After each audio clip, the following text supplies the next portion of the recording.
8 ಜನರ ತಂಡ ಹೋಗಿ ಮನೆಯ ಬಾಗಿಲನ್ನು ಹೊಡೆದು ಮನೆಯಲ್ಲಿ ಹುಡುಗಿ ಅವರ ತಾಯಿ ಎದುರಿಗೆ ಜಕೀರ್ ಹುಸೇನ್ನ ಕಳೆದು ಕೊಂದು ಹೋಗುವಾಗ ಅವ್ರು ಹೇಳ್ತಾರೆ, ಅಮ್ಮ ಇಂಥ ಟೈಮಲ್ಲಿ ಇದೆಲ್ಲ ಆಗ್ತದೆ, ಬೇಜಾರು ಮಾಡ್ಕೊಳ್ಬೇಡಿ. ಅಲ್ಲದೆ ನೀವು ಮೂರಿನ ಮುಸ್ಲಿಮರು ಬಹಳ ಒಳ್ಳೆಯವರಾಗಿದ್ದರೆ ಇನ್ನೊಂದು ಮುಸ್ಲಿಮರಿಂದ ನಿನ್ನನ್ನು ರಕ್ಷಣೆ ಮಾಡಲಿಕ್ಕೆ ಬಜರಂಗ್ ದಳದ ಯಾಕಬೇಕು? ಅವ್ರ ಮನೆಯಲ್ಲಿ ಎಲ್ಲ ಹೆಣ್ಮಕ್ಳಿಗೆ ಇದ್ದದ್ದು ಒಂದೇ ಕುಪ್ಸ.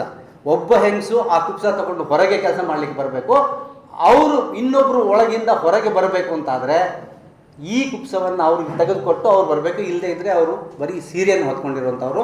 ನಾವು ಗಂಡಸರು ಹೋಗಿದ್ದೇವೆ, ಕೋಮುವಾದಿಗಳಾಗಿ ಸಂಘ ಪರಿವಾರದ ಕಾರ್ಯಕರ್ತರಾಗಿರೋ ಬಿಲ್ಲವರ ಮನೆಗಳಿಗೆ ಹೋಗಿ ಬಿಲ್ಲವರ ಸ್ಥಿತಿಗತಿಯನ್ನು ನೋಡಿ ಅವ್ರ ಜೊತೆ ಮಾತಾಡಿ ಅವ್ರಿಗೆ ಈ ಪ್ರಶ್ನೆ ಕೇಳಿ, ನೀವು ಯಾತಕ್ಕೆ ಈ ವಿಚಾರಕ್ಕೆ ನಮ್ಮ ಹಾಗೆ ಇರುವ ಜನ, ನನ್ನ ಹಾಗೆ ಸಂಸಾರದಲ್ಲಿರೋರು ನಾಳೆ ನನ್ನನ್ನು ಕೊಚ್ಚಿಕೊಂಡ್ರೆ ನನ್ನ ಹೆಂಡತಿ ಮಕ್ಕಳ ಗತಿ ಏನು?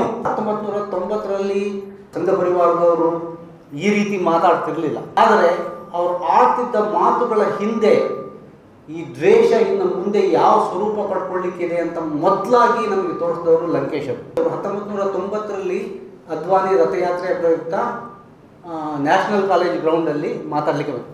ಒಂದು ಪುಟ್ಟ ಟಿಪ್ಪಣಿಯಲ್ಲಿ ಲಂಕೇಶ್ ಬರೀತಾರೆ, ನ್ಯಾಷನಲ್ ಗ್ರೌಂಡ್ನಲ್ಲಿ ಅದ್ವಾನಿ ಅಂತ. ಅವತ್ತು ಅದ್ವಾನಿ ಇಲ್ಲಿ ಇವತ್ತನ್ನು ಕೇಳಿದಾಗೆ ಕೊಚ್ಚ್ರಿ ಕಡಿರಿ, ಅವ್ರನ್ನ ಹಾಗೆ ಮಾಡಿ ಇವ್ರನ್ನ ಹೀಗೆ ಮಾಡಲಿ ಅಂತ ಹೇಳಿಲ್ಲ. ಅದ್ವಾನಿ ಏನು ಮಾಡಿದರು, ಈ ದೇಶದ ಪ್ರಜೆಗಳನ್ನು ಹಿಂದೂಗಳು ಮತ್ತು ಮುಸ್ಲಿಮರು ಅಂತ ವಿಭಾಗಿಸಿ ಮಾತಾಡಲಿಕ್ಕೆ ಶುರು ಮಾಡಿ, ಇವತ್ತು ದೇಶವನ್ನು ಮುನ್ನಡೆಸ್ತೇನೆ, ನಾನು ಬಹುಮತವನ್ನು ಗಳಿಸಿ ಮುಂದೆ ಬರ್ತೇನೆ ಅನ್ನೋ ನಾಯಕ ತನ್ನ ಪ್ರಜೆಗಳಲ್ಲಿ ಈ ರೀತಿ ಒಡಿತಾ ಇದ್ದಾನೆ. ನಮಗೆ ಇವತ್ತು ಯಾವ ಪರಿಸ್ಥಿತಿಗೆ ಬಂದುಬಿಟ್ಟಿದ್ದೀವಿ ಅಂದರೆ, ಕೊಚ್ಚುತ್ತೀನಿ ಕಡಿತೀನಿ ಅಂದರೂ ನಮ್ಮ ಮನಸ್ಸಿಗೆ. ಲಂಕೇಶ್ಗೆ ಅಷ್ಟೇ ಮಾತು. ದೇಶದ ಒಬ್ಬ ನಾಯಕ ತನ್ನ ಪ್ರಜೆಗಳನ್ನು ಎರಡಾಗಿ ಒಡೆದು ಮಾತಾಡ್ತಾನೆ ಅಂದರೆ ಈ ದೇಶದಲ್ಲಿ ಏನೋ ಒಂದು ಅನಾಹುತ ಸಂಭವಿಸಲಿಕ್ಕಿದೆ.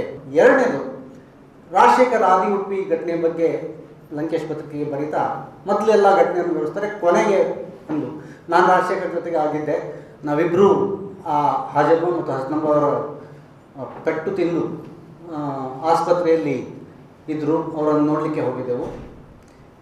ನೋಡಲಿಕ್ಕೆ ಹೋದಾಗ ನಮಗೇನೂ ಮಾತಾಡಲಿಕ್ಕಿರಲಿಲ್ಲ, ಯಾಕೆಂದರೆ ಎಲ್ಲ ವಿವರಗಳು ತಿಳಿದಿದ್ದೆವು. ನಾವು ಸುಮ್ಮನೆ ಅವ್ರನ್ನ ನೋಡ್ತಾ ನಿಂತ್ಕೊಂಡಿದ್ದೆವು. ನಾವು ಹೋಗಿ ಮಾತಾಡ್ಸಿದ್ರು ಅವರ ಹೆಂಡತಿಗೆ. ಹಾಜಬ್ಬ ಹಸನಬ್ಬ ಅಲ್ಲಿ ಒಬ್ಬ 32 ವರ್ಷದವರು, ಇನ್ನೊಬ್ಬರು 68 ವಯಸ್ಸಿನವರು. ಅವ್ರ ಹೆಂಡತಿಗೆ ಆಗಲೇ 59-60 ವಯಸ್ಸು, ಕಾಯಿಲೆಯಿಂದ ಬರ್ತಿದ್ದವರು. ಯಾರೇ ಹೋಗಿ ಬಂದರು, ಆ ರೂಮಿನೊಳಗೆ ಯಾರೇ ಬಂದರೂ ಕೂಡ ಅವರು ಗೊಳೋ ಅಂತ. ನಾವು ಹೋದರೂ ಅಷ್ಟೇ, ಅವರ ನೆಂಟರು ಬಂದರೂ ಅಷ್ಟೇ. ಅದಕ್ಕೆ ರಾಜಶೇಖರ್ ಬರೀತಾರೆ, ರೂಮಿನೊಳಗೆ ಯಾರೇ ಬಂದರೂ ಅವರಿಗೆ ಕಣ್ಣೀರು ಉಕ್ಕಿ ಬರುತ್ತೆ. ಈ ಒಂದು ಸಣ್ಣ ವಿಷಯ, ಈ ಪೆಟ್ಟು ತಿಂದ ಮುಸ್ಲಿಮರು ಕೂಡ ನಮ್ಮ ಹಾಗೆ ಸಂಸಾರಸ್ಥರು ಅಂತ ನಮ್ಮ ಊರಿನ ಜನರಿಗೆ ಅನಿಸ್ಲಿಲ್ಲಲ್ಲ, ಇದು ಹಿಂಸೆ. ಎಲ್ಲಿಯವರೆಗೆ ಆ ಹಿಂಸೆಗೊಳಗಾದವರು ನಮ್ಮ ಹಾಗೆ ಸಂಸಾರಸ್ಥರು ಸಾಮಾನ್ಯ ಜನ, ಅವರು ಯಾತಕ್ಕೆ ಹಿಂಸೆಗೊಳಗಾದಾಗ್ತದೆ ಅಂತ ನಮಗೆ ಎದೆ ಕಳಕದೇ ಇದ್ದರೆ ನಮ್ಮ ಕಣ್ಣಿಂದ ರಕ್ತ ಬರೋದಿಲ್ಲ. ಸರಳವಾದ ನಮ್ಮ ಹಾಗೆ ಇರುವ ಮನುಷ್ಯರಿಗೆ ಯಾಕೆ ಹೀಗಾಗ್ತಾ ಇದೆ ಮತ್ತು ನಮ್ಮ ಹಾಗೆಯೇ ಇರುವ ಮನುಷ್ಯರು ಹೀಗೆ ಯಾಕೆ ಮಾಡ್ತಾ ಇದ್ದಾರೆ ಅಂತ ನಮಗೆ ದಿಗ್ಭ್ರಮೆ, ಕಳವಳ ಆಗಬೇಕು.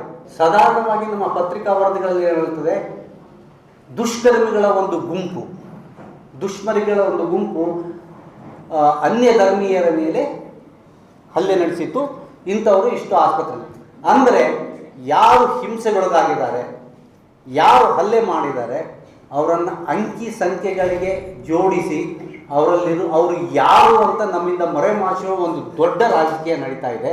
ನಮ್ಮ ಹಾಗೆ ಇರುವ ಜನ, ನನ್ನ ಹಾಗೆ ಸಂಸಾರದಲ್ಲಿರೋರು ನಾಳೆ ನನ್ನನ್ನು ಕೊಚ್ಚಿಕೊಂಡ್ರೆ ನನ್ನ ಹೆಂಡತಿ ಮಕ್ಕಳ ಗತಿ ಏನು ಅಂತ ನನಗನ್ನಿಸ್ದೆ ಹೋದರೆ ಈ ಪುಸ್ತಕದಲ್ಲಿರೋ ಏನು ನಮ್ಗೆ ಅರ್ಥ ಆಗಿಲ್ಲ. ಮೊನ್ನೆ ಒಬ್ಬರು ಫೋನ್ ಮಾಡಿದ್ರು, ಸರ್ ಬಿಲ್ಲವರು ಯಾತಕ್ಕೆ ಕೋಮುವಾದಿಗಳಾಗಿದ್ದಾರೆ ಅನ್ನೋದ್ರ ಬಗ್ಗೆ ನಾನು ಒಂದು ರಿಸರ್ಚ್ ಮಾಡ್ತಾ ಇದ್ದೀನಿ, ಅದಕ್ಕೆ ನಿಮ್ಮ ಪ್ರತಿಕ್ರಿಯೆ. ನಾನು ಹೇಳಿದೆ, ನಾನು ಏನೇ ಹೇಳೋದಿದ್ರು ಒಟ್ಟಾರೆ ಯಾತಕ್ಕೆ ಬಿಲ್ಲವರಾದರು ಹೀಗಾದರು ಅಂತ ಹೇಳ್ಬೋದು, ಆದರೆ ನೀವು ಒಂದು ಕೆಲಸ ಮಾಡಬೇಕು. ಏನು? ಇರ್ಷಾದ್ ಮಾಡಿದಾಗ ನೀವು ಬಿಲ್ಲವರ ಮನೆಗಳಿಗೆ ಹೋಗಬೇಕು, ಬಿಲ್ಲವರ ಮನೆಗಳನ್ನು ನೋಡಬೇಕು. ಕೋಮುವಾದಿಗಳಾಗಿ ಸಂಘ ಪರಿವಾರದ ಕಾರ್ಯಕರ್ತರಾಗಿರೋ ಬಿಲ್ಲವರ ಮನೆಗಳಿಗೆ ಹೋಗಿ ಬಿಲ್ಲವರ ಸ್ಥಿತಿಗತಿಯನ್ನು ನೋಡಿ ಅವ್ರ ಜೊತೆ ಮಾತಾಡಿ ಅವ್ರಿಗೆ ಈ ಪ್ರಶ್ನೆ ಕೇಳಿ, ನೀವು ಯಾತಕ್ಕೆ ಈ ವಿಚಾರಕ್ಕೆ ನಿಮ್ಮನ್ನು.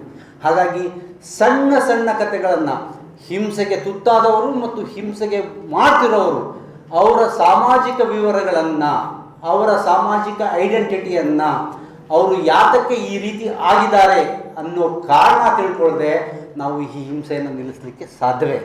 ನಾನು ಯಾತಕ್ಕೆ ಈ ಮಾತು ಹೇಳಿದೆ ಅಂತಂದರೆ, ನಾವು ಸೂರತ್ಕಲ್ ಗಲಭೆಗಳಲ್ಲಿ ಚಂದ್ರ ಪೂಜಾರ್ತಿ ಅಂತ ಬಿಲ್ ಅವರು ಗ್ರಾಮ ಪಂಚಾಯತ್ನ ಅಧ್ಯಕ್ಷೆಯಾಗಿದ್ದವರು, ಒಬ್ಬ ಬಡ ಬಿಲ್ ಅವರು ಗ್ರಾಮ ಪಂಚಾಯತ್ನ ಅಧ್ಯಕ್ಷ ಆಗಿದ್ದರು. ಅವರು ಈ ಕೋಮು ಗಲಭೆಯಲ್ಲಿ ಒಂದು ಪ್ರಮುಖ ಪಾತ್ರವನ್ನು ವಹಿಸಿ 2 ಕುಟುಂಬಗಳ ಮೇಲೆ ಹಿಂಸೆಯನ್ನು ಮಾಡಲಿಕ್ಕೆ ಪ್ರಚೋದಿಸಿ ಜನರನ್ನು ಕಳಿಸಿದವರು. ನಾವು ಅವರನ್ನು ನೋಡಲಿಕ್ಕೆ ಹೋಗಿದ್ದೆವು, ಚಂದ್ರ ಪೂಜಾರ್ತಿ ಅಂತ. ಅವರ ಮನೆಗೆ ನಾವು ಕಾಲಿಟ್ಟಾಗ ಹೊರಗೆ ಅವರ ಮಗಳಿದ್ರು. ನಾವು ಕೇಳಿದೆವು, ನಾವು ಚಂದ್ರ ಪೂಜಾರ್ತಿ ಅವರನ್ನು ನೋಡೋಕೆ ಬಂದಿದ್ದೀವಿ ಅಂತ. 1 ನಿಮಿಷ ಹೇಳಿ ಕರಿತೀನಿ. ಒಳಗೆ ಹೋಗಿ 5 ನಿಮಿಷ ಆಯಿತು. 5 ನಿಮಿಷ ಆದ ನಂತರ ಚಂದ್ರ ಪೂಜಾರ್ತಿ ಅವರು ಅವ್ರ ಜೊತೆ ಮಾತಾಡಿದ್ವಿ. ನಾವು ಹೊರಗೆ ಬಂದು ಯೋಚನೆ ಮಾಡಿದ್ವಿ, ಇವರು ಒಳಗೆ ಹೋಗಿ ಅವ್ರು ಹೊರಗೆ ಬರಲಿಕ್ಕೆ 5 ನಿಮಿಷ ಬೇಕಾ, ಅಷ್ಟು ದೊಡ್ಡ ಮನೆ ಅಂತ. ಇಲ್ಲ, ಅವರಿಗಿದ್ದದ್ದು ಒಂದೇ ಒಂದು ಕುಪ್ಸ. ಅವ್ರ ಮನೆಯಲ್ಲಿ ಎಲ್ಲ ಹೆಣ್ಮಕ್ಳಿಗೆ ಇದ್ದದ್ದು ಒಂದೇ ಕುಪ್ಸ. ಒಬ್ಬ ಹೆಂಗಸು ಆ ಕುಪ್ಸ ತಗೊಂಡು ಹೊರಗೆ ಕೆಲಸ ಮಾಡಲಿಕ್ಕೆ ಬರಬೇಕು. ಅವರು ಇನ್ನೊಬ್ಬರು ಒಳಗಿಂದ ಹೊರಗೆ ಬರಬೇಕು ಅಂತಾದರೆ ಈ ಕುಪ್ಸವನ್ನು ಅವ್ರಿಗೆ ತೆಗೆದುಕೊಟ್ಟು ಅವ್ರು ಬರಬೇಕು. ಇಲ್ಲದೇ ಇದ್ದರೆ ಅವರು ಬರೀ ಸೀರೆಯನ್ನು ಹೊತ್ಕೊಂಡಿರುವಂಥವ್ರು. ನಾವು ಗಂಡಸರು ಹೋಗಿದ್ದೇವೆ. ಈ ರೀತಿಯ ಪರಿಸ್ಥಿತಿ. ಗ್ರಾಮ ಪಂಚಾಯಿತಿಯ ಪ್ರೆಸಿಡೆಂಟ್ ಅವ್ರ ಹೆಸರು ಚಂದ್ರ ಪೂಜಾರ್ತಿ. ಅವರ ಮನೆಯಲ್ಲಿ ಈ ತನದ ಬಡತನ ಇದೆ. ಅವರು ಬಿಲ್ಲವರು ಈ ತನದ ಬಡತನ ಇದೆ. ಅಂಥ ಬಡವರು ತನ್ನ ಪಕ್ಕದ ಮನೆಯಿರುವ ಅಂಥದ ಬಡ ಮುಸ್ಲಿಮರ ಮೇಲೆ ಹಲ್ಲೆ ಮಾಡಿ ಅಂತ ಪ್ರಚೋದಿಸಿ ಯುವಕರನ್ನು ಕಳಿಸ್ತಾರೆ. ಇದರ ಅರ್ಥ ಏನು? ಇದು 1998 ಸೂರತ್ಕಲ್ಲಲ್ಲಿ. ಇದನ್ನು ನಾವು 2015ರಿಂದ 25ರವರೆಗೂ ನಾವು ಪ್ರತಿ ಊರಿನಲ್ಲಿ ಇವತ್ತು ನೋಡ್ತೇವೆ. ಯಾವತ್ತು ಸೂರತ್ನಲ್ಲಿ ಶುರುವಾಯಿತು, ಇವತ್ತು ಪ್ರತಿ ಊರಿನಲ್ಲೂ ಅದನ್ನು ನೋಡ್ತಾ ಇದ್ದೇವೆ. ಮತ್ತು ಈ ರೀತಿ ಒಂದೇ ಮೇಲ್ವಸ್ತ್ರವನ್ನು ಕುಟುಂಬದ ಎಲ್ಲರೂ ಬಳಸುವಂಥ ಬಡತನ ಇರೋರು ಯಾತಕ್ಕೆ ಈ ಹಿಂಸೆ ಮಾಡ್ತಿದ್ದಾರೆ? ಅದಕ್ಕೆ ಶಿವ ವಿಶ್ವನಾಥನ್ ಅಂತ ಬಹಳ ಈ ಸಮಾಜದಲ್ಲಿ ಹಿಂಸೆಯ ಬಗ್ಗೆ ಮನೋವಿಶ್ಲೇಷಣೆ ಮಾಡಿದಂಥ ವಿದ್ವಾಂಸರನ್ನು ಮಾತಾಡ್ತಾರೆ. ಹಿಂಸೆಗೆ 2 ಭಾಗ ಇದೆ. ಅದು ಬಂಡವಾಳಶಾಹಿಯಲ್ಲಿದ್ದಂಗೆ ಪ್ರೊಡಕ್ಷನ್ ಆ್ಯಂಡ್ ಕನ್ಸಂಪ್ಷನ್. ಈ ಹಿಂಸೆಯನ್ನು ಪ್ರೊಡ್ಯೂಸ್ ಮಾಡೋರು ಯಾರು? ನಮ್ಮ ಇಡೀ ಗಮನ ಹಿಂಸೆಯನ್ನು ಪ್ರೊಡ್ಯೂಸ್ ಮಾಡೋದ್ರ ಮೇಲೆ ಹೋಗ್ತಿದೆ. ಅಂದರೆ ಈಗ ಸಂಘ ಪರಿವಾರ ಅವ್ರು ಓಪನ್ ಆಗಿ ಹೇಳ್ತಾರೆ. ನಮ್ಮ ಯಶ್ಪಾಲ್ ಸುವರ್ಣ ಉಡುಪಿ MLA ಹೇಳ್ತಾರೆ, ನಾವು ಒಂದು ಕೋಮು ಹಿಂದುತ್ವವಾದದ ಫ್ಯಾಕ್ಟ್ರಿಯನ್ನು, ಇಂಡಸ್ಟ್ರಿಯನ್ನು ಇಟ್ಕೊಂಡಿದ್ದೇವೆ. ಅದರಲ್ಲಿ ಏನೂ ಅಳಕಿಲ್ಲ ನಮಗೆ. ನಾವು ಪ್ರೊಡ್ಯೂಸ್ ಮಾಡ್ತೇವೆ ಹಿಂಸೆಯನ್ನು. ಅವರು ಹಿಂಸೆಯ ಪ್ರೊಡ್ಯೂಸರ್ಸ್. ಆದರೆ ಹಿಂಸೆಯ ಕನ್ಸ್ಯೂಮರ್ಸ್ ಇದ್ದಾರೆ. ಕನ್ಸ್ಯೂಮರ್ಸ್ ಇಲ್ಲದೆ, ಹಿಂಸೆಯ ಗ್ರಾಹಕರಿಲ್ಲದೆ ಹಿಂಸೆಯ ಉತ್ಪಾದಕರಿಗೆ ಏನೂ ಲಾಭ ಇಲ್ಲ. ಯಾವಾಗ ನಮ್ಮ ದೇಶದಲ್ಲಿ ಈ ಕೋಮು ಹಿಂಸೆ ಶುರುವಾಯಿತು, ವಿಭಜನೆಯ ಕಾಲದಿಂದ 1947ರಲ್ಲಿ ಏನು ಹಿಂಸೆ ನಡೀತು, ಬಹಳ ಭೀಕರವಾದ ಹಿಂಸೆಗಳು. ಆ ಕಥೆಗಳನ್ನು ನೀವು ಓದಬೇಕು. ಆ ಕಥೆಗಳಲ್ಲಿ ಭಾರತದಲ್ಲಿ ಏನು ದೊಡ್ಡ ಕೋಮು ಹಿಂಸೆ ಆಯಿತು, ಆ ಕೋಮು ಹಿಂಸೆಯಲ್ಲಿ ಭಾಗಿಯಾದವ್ರು ಯಾರು ಅಥವಾ ಹಿಂಸೆ ಮಾಡಿದವ್ರು ಯಾರು ಅಂತಂದರೆ, ಪಾಕಿಸ್ತಾನದಿಂದ ಹಿಂಸೆಗೊಳಗಾಗಿ ಬಂದು ಭಾರತದ ಕ್ಯಾಂಪ್ಗಳಲ್ಲಿ ಯಾರಿದ್ರು ಅವರು, ಅವರ ಕುಟುಂಬದವರು ಇಲ್ಲಿ ಹಿಂಸೆ ಮಾಡಲಿಲ್ಲ. ಅವ್ರು ಮಾಡಲಿಲ್ಲ. ಮಾಡಿದವ್ರು ಯಾರು? ಅವರ ಹಿಂಸೆಯ ಕಥೆಗಳನ್ನು ಕೇಳಿದವ್ರು ಮಾಡಿದ್ದು. ಅಂದರೆ ಶಿವ ವಿಶ್ವನಾಥನ್ ಜಗತ್ತಿನಾದ್ಯಂತದ ಅನೇಕ ಉದಾಹರಣೆಗಳನ್ನು ತಂದು ನಮ್ಗೆ ಹೇಳ್ತಾರೆ. ಹಿಂಸೆಗೊಳಗಾದವರು ಯಾವತ್ತೂ ಪ್ರತಿ ಹಿಂಸೆಯನ್ನು ಮಾಡೋದಿಲ್ಲ.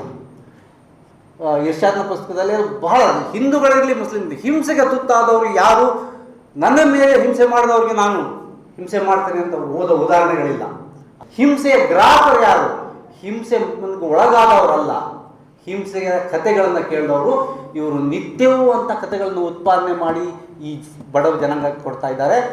ನಿಮ್ಮ ನೆರೆಮನೆಯವನು ಕೂಡ ಮುಸ್ಲಿಂ, ಅವನು ಕೂಡ ನಿಮ್ಮ ಅಪರಾಧಿ ಮತ್ತು ಅವನು ನಿಮ್ಮ ಮೇಲೆ ಎರಗಬಲ್ಲವನು ಅನ್ನುವಂಥ ಹಿಂಸೆಯ ಗ್ರಾಹಕರನ್ನು ಇಲ್ಲಿ ತಯಾರು ಮಾಡ್ತಾ ಇದ್ದಾರೆ. ನಾನು ಇಂಜಿನಿಯರಿಂಗ್ ಕಾಲೇಜಿನಲ್ಲಿ 38 ವರ್ಷ ಕೆಲಸ ಮಾಡಿದ್ದೀನಿ. ನನ್ನ ಜೊತೆ ಬಹಳ ಆಪ್ತವಾಗಿದ್ದಂಥ ಒಬ್ಬ ನನ್ನ ಲ್ಯಾಬ್ ಅಸಿಸ್ಟೆಂಟ್ ಒಬ್ಬರು ಇದ್ದರು.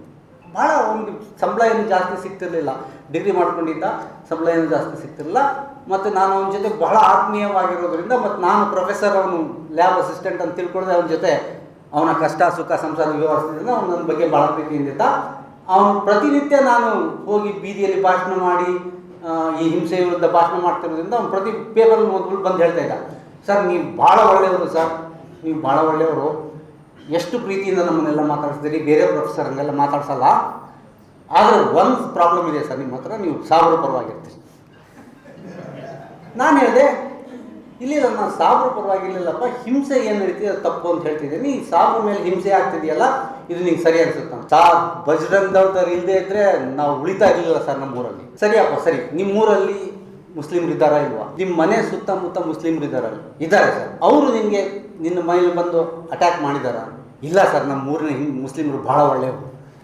ಅಲ್ಲ, ನಿಮ್ಮ ಊರಿನ ಮುಸ್ಲಿಮ್ರು ಭಾಳ ಒಳ್ಳೆಯವರಾಗಿದ್ದರೆ ಇನ್ನೊಂದು ಮುಸ್ಲಿಮರಿಂದ ನಿನ್ನನ್ನು ರಕ್ಷಣೆ ಮಾಡಲಿಕ್ಕೆ ಬಜರಂಗ ದಳದ ಯಾಕೆ ಬೇಕು? ನಾ ಹೇಳಿದೆ, ಅಷ್ಟು ಮಾಡು ನೀನು. ನಿಮ್ಮ ಊರಿನ ನಿನ್ನ ಪಕ್ಕದ ಮನೆಯ ಮುಸ್ಲಿಮ್ರು ಏನಿದ್ದಾರೆ ಅವರನ್ನು ಮೊದಲು ಕಣ್ಣಿಗೆ ತಂದ್ಕೋ. ನಿನಗೆ ಬಜರಂಗ ದಳದವ್ರು ಬಂದು ಮಾತಾಡುವಾಗ ನಿನ್ನ ಪಕ್ಕದ ಮನೆಯ ಮುಸ್ಲಿಮರು ಅವ್ರ ಜೊತೆ ಊಟ ಮಾಡ್ತೀನಿ ಅಂತ ಹೇಳ್ದ, ಅವ್ರ ಮನೆಗೆ ಹಬ್ಬಕ್ಕೆ ಹೋಗ್ತೀನಿ ಅಂತ ಹೇಳ್ತಿದ್ಯಾ, ಅವರನ್ನು ಮುಂದಿಗೆ ಕಣ್ಣಿಗೆ ತಂದ್ಕೋ.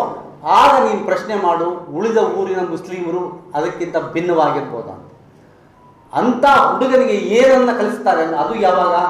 ನಾನು ಅವನ ಜೊತೆ ಮಾತಾಡಿದ್ದು 20 ವರ್ಷಗಳಿಂದ. ಈ 20 ವರ್ಷಗಳು ಏನು ಮಾಡಿದ್ದಾರೆ, ಆ ಹುಡುಗ ಇವತ್ತು ತನ್ನ ಪಕ್ಕದ ಮನೆಯ ಮುಸ್ಲಿಮರನ್ನೇ ಕೊಚ್ಚಿ ಕೊಲ್ಲುವ ಮಟ್ಟಕ್ಕೆ ಹೋಗಬಲ್ಲವನಾಗಿದ್ದಾನೆ. ಅಂತಹ ಗ್ರಾಹಕರನ್ನ, ಹಿಂಸೆಯ ಕಥನಗಳಿಂದ ಅಂತಹ ಗ್ರಾಹಕರನ್ನು ಹುಟ್ಟಿಸಿದ್ದಾರೆ. ಕಥನಗಳನ್ನು ಕೇಳಿದ ಗ್ರಾಹಕರು ತಮ್ಮ ಪಕ್ಕದ ಮನೆಯ ಮುಸ್ಲಿಮರ ಮೇಲೆ ಹಲ್ಲೆ ಮಾಡ್ತಾರೆ. ಇದು 1990 ಮುಂಚೆ ಇದಿರಲಿಲ್ಲ, ಇದು ಇರಲಿಲ್ಲ. ನಿಮ್ಮ ಪಕ್ಕದ ಮನೆಯ ಮುಸ್ಲಿಮರ ಮೇಲೆ ಹೋಗಿ, ಇದು 98ರಿಂದ ಬಹಳ ಯೋಜಿತವಾದ ಕೋಮುಗಲಭೆಯಿಂದ ಶುರುವಾದದ್ದು. ಜಕೀರ್ ಹುಸೇನ್ ಮನೆಯ ಒಂದು ಇದನ್ನು ನೀನು ನೆನೆಸ್ಕೊಂಡಿದೆಯಾ? ನಾವು ಕೇಳಿದ್ದು ಅವ್ರ ಮನೆಗೆ ಹೋಗಿ, ಜಕೀರ್ ಹುಸೇನ್ ಅನ್ನೋವ್ರ ಮನೆ ಕಾಟಿಪಳ್ಳದಲ್ಲಿ. ಸರ್, ಮನೆ ಹಿಂಸೆ ಶುರುವಾಗಿದೆ, ಮನೆಯಲ್ಲಿ ಬಾಗಿಲು ಹಾಕ್ಕೊಂಡಿದ್ದಾರೆ. 8 ಜನರ ತಂಡ ಹೋಗಿ ಮನೆಯ ಬಾಗಿಲನ್ನು ಹೊಡೆದು ಮನೆಯಲ್ಲಿ ಹುಡುಗಿ ಅವರ ತಾಯಿ ಎದುರಿಗೆ ಜಕೀರ್ ಹುಸೇನ್ನ ಕಳೆದು ಕೊಂದು ಹೋಗುವಾಗ ಅವ್ರು ಹೇಳ್ತಾರೆ, ಅಮ್ಮ ಇಂಥ ಟೈಮಲ್ಲಿ ಇದೆಲ್ಲ ಆಗ್ತದೆ, ಬೇಜಾರು ಮಾಡ್ಕೊಳ್ಬೇಡಿ. ಒಂದು ಕಥೆಯನ್ನು ಹೇಳಿ ಇದರ ಹಾಗೆ ಮತ್ತೊಂದು ಕಥೆಯನ್ನು ಬಾರ್ತು. ಯಾಕೆಂದರೆ ನನ್ನ ಕುಟುಂಬ ಹೇಗೆ ಬೇರೆಯೋ, ನನ್ನ ಅಣ್ಣನ ಕುಟುಂಬ ಬೇರೆ, ನನ್ನ ತಮ್ಮನ ಕುಟುಂಬ ಬೇರೆ, ನಮ್ಮ ನೆರೆ ಪ್ರತಿಯೊಂದು ಕುಟುಂಬವೂ ಬೇರೆ ಬೇರೆಯಾಗಿರ್ತದೆ. ಹಾಗಾಗಿ ಹಿಂಸೆಯ ಅನುಭವ ಬೇರೆ ಬೇರೆ ಆಗಿರ್ತದೆ. ಹಾಗಾಗಿ ಹಿಂಸೆಯ 100 ಕಥೆಗಳನ್ನು 100 ಸಾರಿ ನಾವು ಹೇಳಲೇಬೇಕು. ಹಾಗೆ ಹೇಳಿದಾಗ ಮಾತ್ರ ನಮ್ಮ ಕಣ್ಣಿಂದ ರಕ್ತ ತೊಟ್ಟಿರ್ತದೆ. ಪ್ರತಿ ಹಿಂಸೆಗೊಳಗಾದ ಪ್ರತಿಯೊಬ್ಬ ಮುಸ್ಲಿಮರಲ್ಲ, ಭಾರತದ ಪ್ರಜೆಗಳು. ನನ್ನ ಹಾಗೆ ಬಾರದಿರೋ ಭಾರತದ ಪ್ರಜೆಗಳು ಅನಿಸದೇ ಇದ್ದರೆ ನಾವು ಈ ಹಿಂಸೆಯನ್ನು ನಿಲ್ಲಿಸ್ಲಿಕ್ಕಾಗೋದಿಲ್ಲ.